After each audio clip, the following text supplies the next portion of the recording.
Developmental molecular biologist and research consultant John Medina कहते हैं कि हमारी सारी प्रॉब्लम्स की जड़ हमारे दिमाग का सोचने का तरीका है और ये तभी ठीक हो सकता है जब हम दिमाग के जरूरी रूल्स को जान लें। तो इसीलिए उन्होंने हमारे लिए न्यूयॉर्क टाइम्स की best seller book brain rules लिखी है, जिसमें उन्होंने 12 साइंटिफिक ब्रेन रूल्स बताए हैं जिन्हें जान के और फॉलो करके हम अपने पढ़ने की, सीखने की और काम करने की पावर को 10 गुना बढ़ा सकते हैं। चाहे आप एक बिजनेसमैन हो या जॉब वर्किंग हो, स्टूडेंट हो या इवन टीचर, ये 12 तरीके आपकी परफॉर्मेंस नेक्स्ट लेवल पे ले जाएंगे और डेली लाइफ में आपके लिए चीजें आसान करके आपकी लाइफ को, आपको और आपके ब्रेन को पहले से बेहतर और स्मार्ट बनाएंगे। तो आइए जानते हैं वो 12 रूल्स। रूल नंबर 1, हम इंसानों का दिमाग एक सर्वाइवल ऑर्गन है जो समय के साथ इवॉल्व हुआ है। हम इंसानों के इवॉल्व यानी कि विकसित होने के साथ ही हमारे सोचने का तरीका और सर्वाइवल की टेक्निक्स भी पहले से इवॉल्व और अलग हुई हैं।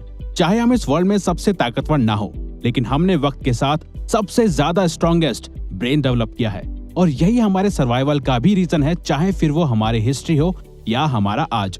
हमारा एक्शंस को एनालाइज करना और जिंदा रहने के लिए दूसरे इंसानों के साथ कोऑपरेट करना ही हमारी हजारों सालों से सर्वाइवल स्ट्रेटजी रही है, ताकि हमें सर्वाइव करने के लिए मदद मिले और जिंदा रहने के लिए कि हम अपने जीन्स को आगे भी बढ़ा सकें।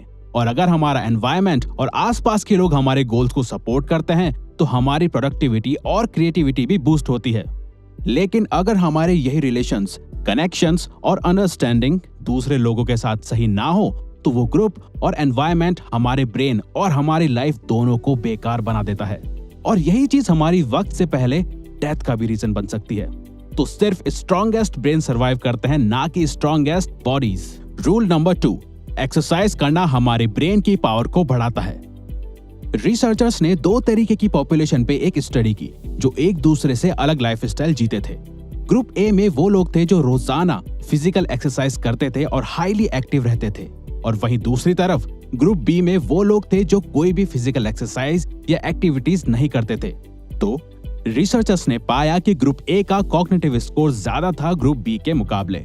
वैसे तो हमारा ब्रेन रोज 19 किलोमीटर चलने के लिए बना है, लेकिन अगर हम हफ्ते में 2 से 3 दिन 30 मिनट भी कोई फिजिकल एक्सरसाइज करें तो हम अपने दिमाग की एनर्जी को बढ़ा के सोचने और सीखने की पावर को बढ़ा सकते हैं, क्योंकि एक्सरसाइज ब्रेन में ब्लड पहुंचाती है और फिर वही ब्लड एनर्जी ग्लूकोज की मदद से ब्रेन में टॉक्सिक सेल्स को खत्म करती है, ताकि ऑक्सीजन का फ्लो हमारे ब्रेन से ब्रेन फॉग और थिंकिंग ब्लॉक क्लियर कर सके। साथ ही ब्रेन में ज्यादा न्यूरॉन्स पहुंच सके और वो न्यूरॉन्स हमारी क्रिएटिविटी और मेंटल शार्पनेस को बढ़ा सके। रूल नंबर 3, अच्छी नींद हमारी सोच को सही और प्रोडक्टिव बनाती है। प्रॉपर स्लीप ना मिलने के कारण ब्रेन हमारे फोकस करने की power, brain functions, memory, mood और इवन लॉजिकल थिंकिंग को भी वक्त के साथ डैमेज करता जाता है। एक स्टडी में ये तक पता चला कि सिर्फ 26 मिनट स्लीप नैप लेने से नासा के पायलट्स की परफॉर्मेंस 34% तक बढ़ गई थी। तो अगर आप भी दिन भर थका हुआ फील करते हो या दोपहर में आपके सोने का मन करता है तो ये कॉमन है, क्योंकि दोपहर 3 बजे के आसपास दिमाग में बायोकेमिकल्स के बीच एक जंग चल रही होती है, जिसमें एक तरफ जगे रहने की कोशिश होती है तो दूसरी तरफ सोने का मन करता है।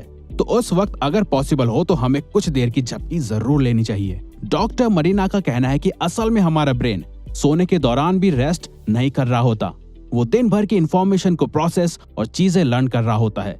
लेकिन हमारे लिए प्रॉपर स्लीप और नैप्स लेना बहुत जरूरी है एक प्रोडक्टिव माइंड के लिए। रूल नंबर 4, हमेशा चिंता करना हमारी लर्निंग एबिलिटी और दिमाग दोनों को डैमेज करता है। हमारा ब्रेन लगभग सिर्फ 30 सेकंड्स तक चलने वाले स्ट्रेस से निपटने के लिए ही बना है, ज्यादा लंबे समय तक रहने वाले स्ट्रेस के लिए नहीं, क्योंकि ज्यादा स्ट्रेस लेना हमारे ब्रेन की ब्लड वेसल्स को खराब कर देता है और इसके कारण हमें हार्ट अटैक भी आ सकता है। अगर आपको घर में, क्लास में या जॉब में आपको रोजाना काफी ज्यादा स्ट्रेस एक्सपीरियंस करना पड़ता है तो यही स्ट्रेस आपके लाइफ में सक्सेसफुल होने के चांसेस को भी इफेक्ट करता है। मतलब अगर आपके घर का एनवायरनमेंट ठीक नहीं है तो उसका स्ट्रेस आपकी जॉब में या क्लास में आपको परेशान करेगा और आपकी परफॉर्मेंस और प्रोडक्टिविटी को खराब करेगा, क्योंकि ज्यादा स्ट्रेस से कॉर्टिसोल बढ़ने के कारण हिप्पोकैम्पस में सेल्स डैमेज होने लग जाते हैं और हमारे ठीक से सोचने और याद करने की एबिलिटी कमजोर होने लग जाती है। तो अगर आपके रिलेशंस ठीक नहीं है और इस बात का आपको स्ट्रेस होता है तो उन्हें ठीक करो और अपने घर का स्ट्रेस अपने ऑफिस या क्लास में लेके मत जाओ। जिन चीजों और लोगों को कंट्रोल नहीं कर सकते उनका स्ट्रेस आपको नहीं लेना चाहिए। रूल नंबर 5, हर दिमाग डिफरेंटली वायर्ड होता है। हमें स्कूल में बताया गया था कि हम इंसानों का ब्रेन एक जैसा होता है, लेकिन ये इन्फॉर्मेशन गलत है। काफी रिसर्च के बाद साइंटिस्ट ने बताया कि हर इंसान की ब्रेन की वायरिंग अलग होती है। हम अपने ब्रेन को डेवलप तो कर सकते हैं, लेकिन हमारा ब्रेन किसी और की तरह बिल्कुल सेम नहीं हो सकता, यहाँ तक कि दो जुड़वा बच्चों का भी नहीं। डिफरेंट ब्रेन वायरिंग को हमारा एजुकेशन सिस्टम इग्नोर करता है ग्रेड सिस्टम के थ्रू, जहां हमारे इंटेलिजेंस को हमारे टेस्ट और एग्जाम्स के मार्क्स एंड परसेंटेज से नापा जाता है, जबकि हर स्टूडेंट का, एम्प्लॉय का या कस्टमर का ब्रेन डिफरेंटली वायर्ड होता है। जिस वजह से businesses like Amazon world wide करोड़ों लोगों की इंफॉर्मेशन और इंटरेस्ट जान के सक्सेसफुल कंपनी बनी है। तभी अगर हम सिर्फ एक बार किसी प्रोडक्ट को Amazon या कोई और साइट में सिर्फ देखते हैं, तो फिर वो प्रोडक्ट हमारे सारे सोशल मीडिया प्लेटफॉर्म में हमें दिखाई देता है। रूल नंबर 6, हम इंसान बोरिंग चीजों पे ध्यान नहीं देते। हम सिर्फ उन्हीं चीजों पे ध्यान देते हैं जिनके पीछे हमारा इंटरेस्ट, प्रॉफिट, इमोशन या कल्चर जुड़ा हुआ हो। इस बात से फर्क नहीं पड़ता कि आप कौन हो, आपका ब्रेन कॉन्शियसली या सबकॉन्शियसली इन क्वेश्चंस पे फोकस करता है। जैसे, क्या मैं ये खा सकता हूँ? क्या ये मुझे खा सकता है? क्या मैं इससे रिलेशन बना सकता हूँ? या क्या मैंने इसे देखा है? और इंटरेस्ट या रीजन ढूंढता है। ब्रेन मल्टीटास्किंग के लिए नहीं बना, लेकिन फिर भी ऑफिसेज और स्कूल्स मल्टीटास्किंग करना एनकरेज करते हैं। मल्टीटास्किंग हमारी गलती और फेलियर के चांसेस 50% तक बढ़ा देती है। रूल नंबर 7, हमें कुछ भी सीखने के लिए या याद रखने के लिए इंफॉर्मेशन को रिपीट करना चाहिए। हमारा ब्रेन कुछ इंपॉर्टेंट इंफॉर्मेशन को ही ज्यादा देर तक स्टोर करके रखता है, बाकी की अनइम्पॉर्टेंट चीजों को हमारी शॉर्ट टर्म मेमोरी इरेज करना शुरू कर देती है। तभी विजन बोर्ड, रिटन गोल्स या रिमाइंडर्स जरूरी है हमारे ब्रेन को याद दिलाने के लिए कि ये इन्फॉर्मेशन इंपॉर्टेंट है। अगर आपको किसी चीज को याद करना है या किसी चीज को सीख के उसमें बेस्ट बनना है, तो आप उस चीज को हर कुछ देर बाद रिपीट करो, जिससे कि प्रैक्टिस हो सके और बार बार एक ही चीज पे ध्यान रखा जा सके। रूल नंबर 8, हमारे सभी सेंसेस एक साथ काम करते हैं, तो हमें उन सभी का पूरी तरह से यूज करना चाहिए। हमारी स्मेल करने की सेंसेस ही बटरी पॉपकॉर्न से सीधा हमें मूवी थिएटर की याद दिलाती है, या बारिश और फूलों की खुशबू हमें किसी पर्सन, सिचुएशन और जगह की याद दिलाती है। तो अगर आपको पढ़ते वक्त या काम करते वक्त कुछ याद करना हो, तो आप उसके साथ एक स्मेल या फ्रेग्रेंस को जोड़ सकते हो। अब चाहे ये आपका परफ्यूम हो या रूम कैंडल, आपको जब भी वो स्मेल आएगी, आपको पास्ट में हुई इंफॉर्मेशन याद आएगी, और इसके चांसेस 10 से 50% भी हो सकते हैं। रूल नंबर 9, हमारी देखने की सेंस हमारी सभी सेंसेस से ज्यादा होती है। हम विजुअली देखी गई इंफॉर्मेशन को ज्यादा याद रखते हैं कंपेयर टू सुनी गई या पढ़ी हुई। आपको बायोग्राफीज पढ़ के शायद याद नहीं होगा कि कौन से पेज नंबर पे एग्जैक्टली क्या बात या सिचुएशन लिखी थी, लेकिन अगर उसी बायोग्राफी पे कोई फिल्म बनी होगी तो उस मूवी के सीन्स आपको अच्छे से याद होंगे, क्योंकि हमने अपनी हिस्ट्री में जानवरों, खाना, खतरा, सिचुएशन और इंसानों को देखने के बाद ही जाना है कि हमारे लिए क्या सही है और क्या नहीं, और फिर उसी विजुअल पावर को हमने आर्ट या लिटरेचर में कन्वर्ट किया ताकि हम चीजों को विजुअल याद रख सकें। रूल नंबर 10, म्यूजिक सुनना या कंपोज करना हमें स्मार्ट बना सकता है। डॉक्टर मरीना की वाइफ भी एक क्लासिकल म्यूजिक कंपोजर रह चुकी हैं, और उन जैसे ही काफी म्यूजिशियंस को ऑब्जर्व और स्टडी करके ही ऑथर ने जाना कि हमारा म्यूजिक टेस्ट हमारी पर्सनैलिटी को शो करता है, और म्यूजिक हमारी मेमोरी और स्किल्स को शार्प भी कर सकता है। म्यूजिक कंपोज करना हमारी रीडिंग एबिलिटी, मैथ्स और इमोशनल इंटेलिजेंस को बढ़ा सकता है, और म्यूजिक सुनना हमारे मूड को चेंज और वोकैबुलरी इंप्रूव कर सकता है। ये एज टू एज और इंटरेस्ट में डिपेंड करता है।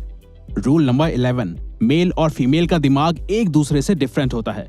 एक बार रिसर्चर लैरी केहिल ने मेल्स और फीमेल्स को एक हॉरर मूवी दिखाई और पाया कि उस दौरान मेल्स के ब्रेन का सिर्फ राइट हेमिस्फीयर काम कर रहा है और लेफ्ट हिस्सा शांत था, वही फीमेल्स का लेफ्ट हेमिस्फीयर काम कर रहा था और राइट हिस्सा शांत था, जिससे उन्हें पता चला कि मेल्स और फीमेल्स का स्ट्रेस हैंडल करने का, सोचने का और काम करने का तरीका एक दूसरे से काफी अलग होता है। और ऐसी ही काफी केस स्टडीज करने के बाद मेंटल हेल्थ प्रोफेशनल्स को पता चला कि फीमेल्स मेल्स से ज्यादा डिप्रेस्ड होती हैं और नर्वस हो जाती हैं, और प्यूबर्टी के दौरान वो काफी एंजाइटी भी फील करती हैं। वहीं लड़के प्यूबर्टी के दौरान एंटी सोशल हो जाते हैं। मेल्स और फीमेल्स का इमोशंस को हैंडल करने का तरीका भी एक दूसरे से काफी अलग होता है। रूल नंबर 12, हम इंसान एक पावरफुल और नेचुरल एक्सप्लोरर्स हैं। हमेशा कुछ नया एक्सप्लोर करने का डिजायर हमें कभी भी अकेला नहीं छोड़ता, लेकिन हम ज्यादातर अपनी क्लासेस या ऑफिस के क्यूबिकल में ही फंसे रहते हैं, जबकि हम ह्यूमंस नई चीजें एक्सप्लोर करने के लिए और सीखने के लिए बने हैं। हम बचपन में कितने क्यूरियस होते हैं, हर एक चीज को तोड़ के या खोल के हमें उसके बारे में जानना होता था, लेकिन यही चीज उम्र बढ़ने के साथ कम हो जाती है। गूगल अपने एम्प्लॉयज को हमेशा एटलीस्ट 20% टाइम देता है एक्सप्लोर करने के लिए, और यही एक्सप्लोरेशन ने जीमेल और गूगल न्यूज आइडियाज को इन्वेंट करा। तो हमें भी बच्चों की तरह ही कुछ डिफरेंट एक्सप्लोर या ट्राई करते रहना चाहिए ग्रेट आइडिया और ब्रेन ग्रोथ के लिए। तो ये वीडियो यहीं खत्म होती है। अगर आप चाहते हो कि हम किसी पर्टिकुलर टॉपिक पे या प्रॉब्लम पे वीडियो बनाएं तो प्लीज कमेंट बॉक्स में बताओ। हम उस पे वीडियो बनाने की कोशिश करेंगे, क्योंकि हम यहाँ आपकी हेल्प करना चाहते हैं। और हाँ, सब्सक्राइब करके और बेल आइकन को ऑन करके इस चैनल को ग्रो करने में सपोर्ट करो। Thank you for watching.